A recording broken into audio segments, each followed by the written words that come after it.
La doctora Laura López es médica pediatra, profesora de la UNR, de medicina de la UNR. ¿Qué edad? Pediatría. Pediatría. Pediatría en 5º año. Ah, años ya. Sí, sí. Al final. Y bueno, sí, hace muchos años ya, así que... ¿Qué es lo que está llegando al consultorio?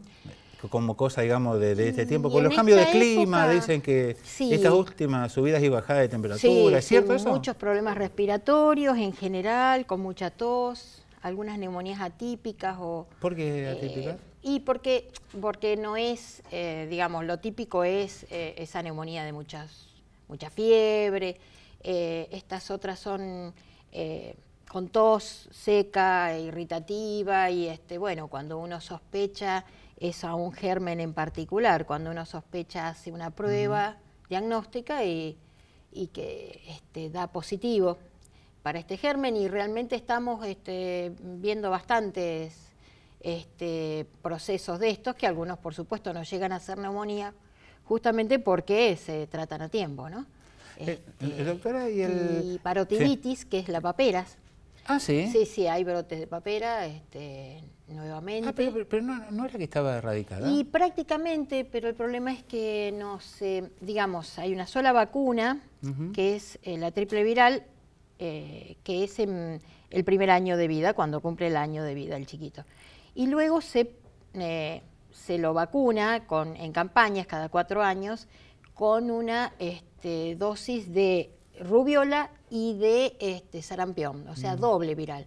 Pero falta ese componente de la papera que recién se vuelve a poner a los 6. Sí. Hay una caída de anticuerpos ahí porque es una sola vez que uno lo enfrenta con eso. Y entonces a partir de eso ha empezado a haber casos susceptibles y bueno, y se empieza a gestar, digamos, un brote. No, porque cuando yo era niñito era muy común. Sí, exactamente. No hace mucho tiempo, doctora. Claro, no por hace supuesto, mucho tiempo, por supuesto, eso. Pero era común, No es decir, le duda. preguntaba, Sí, ya tuvo papera. Ya tuvo, ya el nene claro. tuvo papera. El problema es cuando, bueno, cuando son pequeños, algunas veces la pasan un poco mal porque les duele, porque pueden tener una afectación en el páncreas, entonces tienen vómitos. Pero también los chicos más grandes, adolescentes o adultos jóvenes, pueden llegar a tener problemas que tengan una afección en los testículos. Y esto trae aparejado una pérdida muchas veces de la función de uno de los testículos. Entonces, una disminución, digamos, de la fertilidad con el tiempo. Así que eso es una cosa a tener en cuenta, digamos, y a preocuparse. Y sí, hemos tenido varios casos. Pregunta, los que tuvieron paperas, ¿nunca más vuelven a tener? Nunca más, no se repite. Eso es definitivamente así. Sí, eso no se repite. La papera, por suerte, no se repite. Tema gripe A, doctora, disculpe, ya hablamos de política y demás. No, pero es importantísimo. Es interesante todo esto, sí. ¿Gripe A desapareció o todas se la tratan como gripe A? No, hay algunos casos, está viendo y justamente es momento, digamos, también, a pesar de que ya estamos entrando en la primavera, es momento de vacunarse si no se hizo, si están dentro de los grupos de riesgo, o dentro de las profesiones, porque, por ejemplo, todo el personal sanitario tiene que estar vacunado, todas las madres embarazadas, todas las madres que si no se protegieron en el embarazo durante los 6 primeros meses, y a partir de allí el chiquito hasta los 2 años. Doctora, usted me contaba recién, estuvimos charlando un largo rato con la doctora mientras esperábamos el pase y el comienzo del programa, y me contaba algo que, bueno, después de tantos años de estar cubriendo notas en noticieros y demás, es la primera vez que lo escucho, que hay epidemias, ejemplo de gripe, ejemplo, no sé, de la que usted me dé mejor que yo, que arrancan en Puerto San Martín y van pasando ciudad por ciudad, hasta terminar en Villa Gobernador Galvez. Y otras que son al revés, que arrancan en el norte. Sí, son, digamos, brotes, porque no son un número de casos, digamos, como para decir que es una epidemia, pero es un aumento, digamos, inusual de casos, ¿no es cierto? Y sí, se da digamos, no es algo que todos al mismo tiempo van a tener la misma enfermedad. Sí. O sea, se va como corriendo, uno la va viendo correr geográficamente hacia uno u otro lado, y bueno, esto se explica mucho por el tema de la movilidad que tenemos. Claro. O sea, los que vivimos en el Gran Rosario, nos movemos continuamente hacia Rosario, o desde aquí van a trabajar hacia Sí. la periferia, ¿no es pasa cierto? algo, Claro. Mucha gente de la que vive aquí trabaja afuera o al revés. Y entonces esto hace que vayan llevando y trayendo gérmenes, y bueno, se va explicando este movimiento. Y nosotros con nuestras colegas muchas veces nos juntamos a averiguar a ver si tenemos alguna diferencia, digamos, epidemiológica. En base a su experiencia, ¿qué hay más? ¿Médicos pediatras o médicas pediatras? ¿O están más o menos? No, son más las médicas. Las mujeres. Sí, sí, sí. Doctora, la última de estas, Sí. no la molesta más. ¿Usted tiene contacto por su profesión con gente que no le va tan bien, que tiene necesidades importantes, que nosotros desconocemos totalmente porque es otro mundo? ¿Es cierto que mucha gente viene a esta región porque tiene a lo sumo a 10 minutos un hospital? Sí, sí, sí, sí, indudablemente ¿Sí? nuestra zona es privilegiada en cuanto a calidad de servicios y cantidad de, digamos, lo que sería la accesibilidad, o sea, lo cerca que uno está de llegar a un sitio en donde haya una tecnología o haya médicos. Usted piense que incluso en el norte, por ejemplo, en los centros asistenciales y todo, solamente ni siquiera son enfermeras matriculadas, son personal de salud entrenada con un entrenamiento muy básico, y ellos son los capaces de asistir, de solucionar medianamente los problemas médicos, y digamos, hacen de filtro que termina el 10% de esa población realmente accediendo a un médico. El resto lo soluciona todo un personal que ni siquiera es paramédico, ni siquiera es enfermera profesional. O sea, son personas que están entrenadas, que por ahí son útiles, pero no es un médico. No, claro. Los médicos se concentran todos alrededor de las grandes universidades, y para mí es una deuda de los gobiernos, digamos, sentarse a debatir con la universidad sobre cuál es el proyecto de salud de la nación y la sustentabilidad de este proyecto. O sea, el hecho de que alguien se reciba de una universidad pública pagada por el ingreso y el sacrificio de todos los ciudadanos.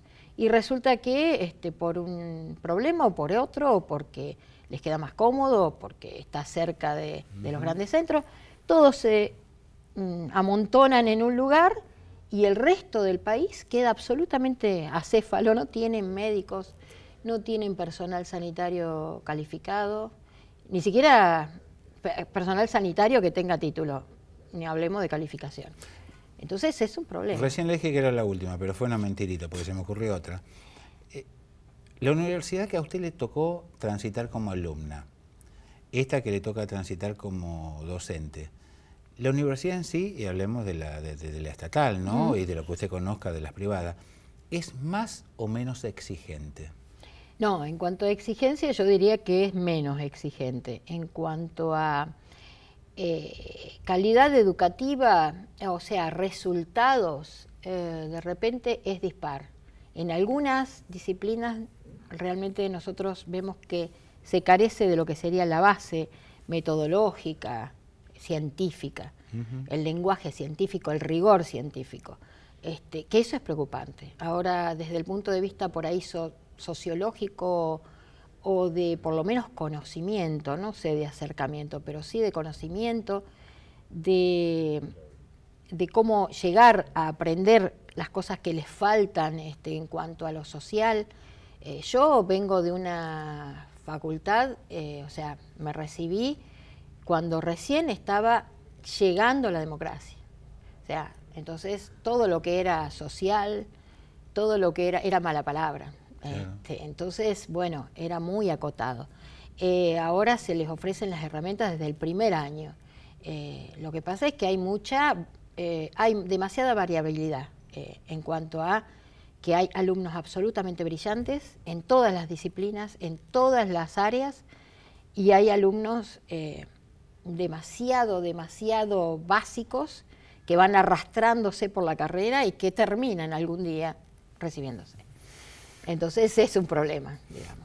Bueno, pero bueno. Hasta aquí el bloque médico con la doctora. Gracias, doctora, por charlar estas cosas. Siempre es importante cuando nos visitan así, más allá del origen, que es por el hecho de que ha sido distinguida por los beltranenses como concejala, charlar un poquito de la profesión. Vamos a ver cómo fueron las elecciones en Beltrán. ¿Qué le parece? En Fray Luis Beltrán, en realidad, nosotros, y quien les habla en particular, creíamos que podía ganar la lógica, que iba a ganar el Frente Justicialista para la victoria, y también la lógica indicaba que el concejal Reynoso, primer candidato del oficialismo, que es el Frente Progresista, también ingresaría. En realidad, a la doctora López nunca la tuvimos en cuenta. Esta es la verdad. Pero como el que vota es el beltranense y no ninguno de nosotros, la doctora López volverá a ser concejal el próximo 10 de diciembre. Esos son los números. Hágame un análisis. Bueno, si le molestó lo que le dije fue la verdad. No, me parece bárbaro. Realmente le digo que para mí, no para mí fue una sorpresa, para mí no fue una sorpresa. Digamos, tuve una primera aproximación con las PASO. Nosotros hicimos un buen análisis, realmente hicimos un análisis en cuanto a que, bueno, yo había sacado alrededor de 900 y algo de votos, porque a mí no recuerdo los números exactos. El concejal justamente oficialista había sacado alrededor de 100 y algo de votos menos, 100 votos menos por ahí, y había un gran número de personas que no se había presentado. Claro. A las elecciones, por una cosa, por otra. Bueno, nosotros apuntamos a ese grupo, digamos, de gente que justamente es la no politizada, es la no comprada, con regalos, con promesas, con propuestas, digamos, desde el punto de vista de decir te mantengo el puesto, o le mantengo el puesto a tu hijo, o lo que, si no, de otro modo se lo saco. Bueno, todo ese tipo de cosas así, ¿no es cierto?, de manejos, digamos. Entonces, bueno, hicimos un análisis de que había gente que, a pesar de que hace 30 años que yo, 30 y algo, que me he recibido, que estoy trabajando en Beltrán, que me conocen desde muchos barrios, por muchas cosas, y bueno, había gente que no me conocía, porque hay gente nueva en Beltrán. Entonces, estuvimos expandiendo un poco, digamos, cómo pensaba yo. Me metí un poco más en los medios de comunicación, que yo soy un poquito reacia por ahí, aunque cuando agarro... No sé, por eso yo cuando agarro... Gracias por evitarme el comentario. Y bueno, eso dio sus frutos, o sea, sin promesas, o sea, la promesa es trabajar por justamente representar de la mejor manera a la población.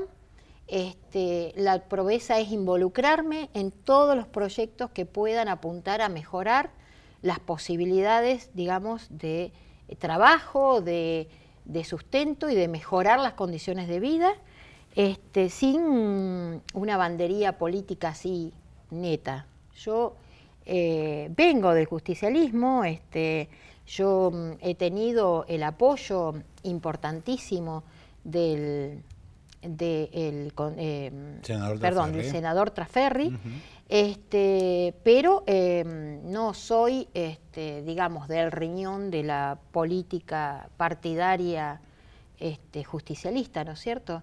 Y bueno, y hemos apostado a eso, yo creo y les he demostrado durante todos estos años que, a pesar de que yo por ahí tenga un poquito de mi corazoncito, digamos, trato absolutamente a todas las personas igual. He tratado de ayudar a todo el mundo, piense lo que piense, y es más, ni siquiera por ahí trato de ni siquiera preguntarles qué piensan sobre política, porque yo durante tantos años, digamos, de no democracia, justamente cuando yo estaba en la facultad y cuando estaba estudiando, me he guardado tanto para mí mi forma de pensar políticamente que, bueno, me parece una cosa, de repente, digamos, por ejemplo, preguntarles por quién van a votar, a mí me parece algo que estoy violando su intimidad. Para mí es algo personal. Si uno tiene ganas de manifestarlo, perfecto. Si uno no tiene ganas de manifestarlo, no tiene por qué. Doctora, ¿se queda un ratito más? Hacemos una pausita y hablamos sobre la doctora López polémica. Le hemos buscado en sus declaraciones históricas ciertas polémicas, así que vamos a ver. Muy bien. Ya volvemos.